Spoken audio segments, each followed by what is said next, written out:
Who could have imagined, until only a few years ago, that an unjustified, unjust, and unprovoked military aggression of a big country against a new democracy would not be immediately, promptly, and universally condemned by all the nations who gather here and share the same goals and principles? How to understand the yes, but, or calls on both sides with arguments in order to avoid calling a spade, and which refuse to call a brutal aggression by its only and real name, a man-made tragedy that is inflicting untold suffering to the Ukrainian people, but also reverberating across world regions, hurting growth, raising prices, and threatening with hunger and starvation hundreds of millions of people. An aggression in the heart of Europe cannot be Europe's problem only, as some think, as some say, or as some whisper. Cynics may think that Ukraine is just a problem dropped on the lap of the democratic West to deal with, and they even mumble that what goes around comes around, implying that this is a natural payback for what might have happened before, elsewhere, in other times. Is it? Really? I invite everyone to think twice. This war of aggression must be everyone's business. Let me remind us by paraphrasing the tragic account by Martin Niemöller. First they came for Georgia. I did not speak out. Then they came for Crimea. It was not my country, so I did not speak out. Then they came for the whole Ukraine, but I was not Ukrainian, and I did not speak out. And then they came for me, but there was no one left to help and defend me.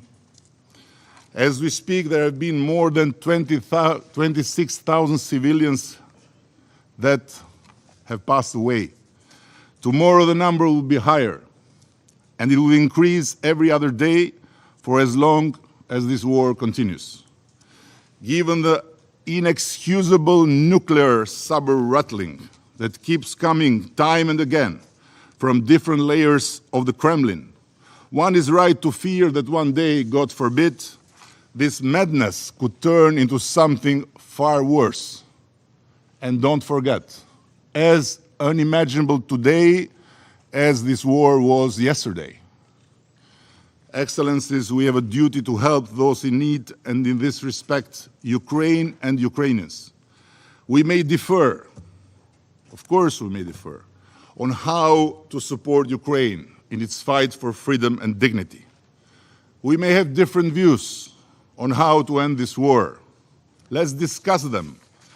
But it would be an insult to the intelligence of this organization if we fail to unanimously recognize and say loudly who is the aggressor and who is the aggressed.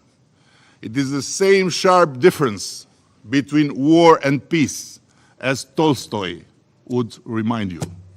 Go back and read him. If we fail to admit this crystal clear truth, we are not only letting down Ukraine and its people, we are failing our core responsibility, compromising the future, and betraying all our children, from Brazil to Spain, from the Arctic to the Southern Pole. The struggle of Ukraine is also the struggle of everyone who aspires to live in a world where nations are free and equal, where territorial integrity is undisputable and the right to live in peace is unquestionable. The contrary is not only short-sighted, but utterly dangerous for everyone under this roof. This is why everyone has to do its part. Albania is a small country. Our continued support to Ukraine may not change the dynamics on the battleground, but it contributes to not rewarding aggression, to not accepting annexation, and not letting the obvious become dubious. And again, I repeat, We may differ on how to deal with this. We may have different views on how to go towards peace.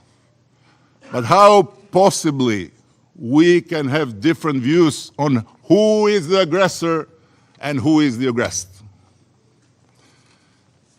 Excellence, le devoir principal du Conseil de sécurité est d'agir, et ce de manière décisive, au nom du monde entier, on behalf of the entire world and on ne peut in the pas en service of the vouloir world.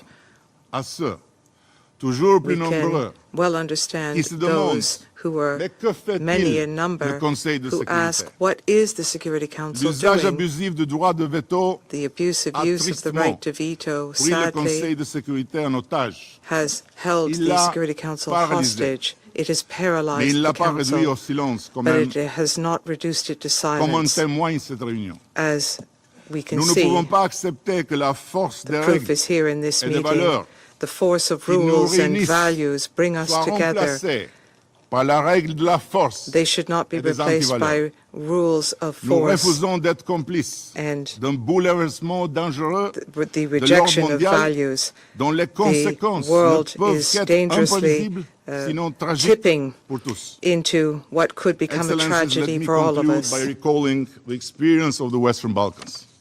We have seen where the path of brutality can lead to, and the tremendous costs it brings for all, including for the perpetrators.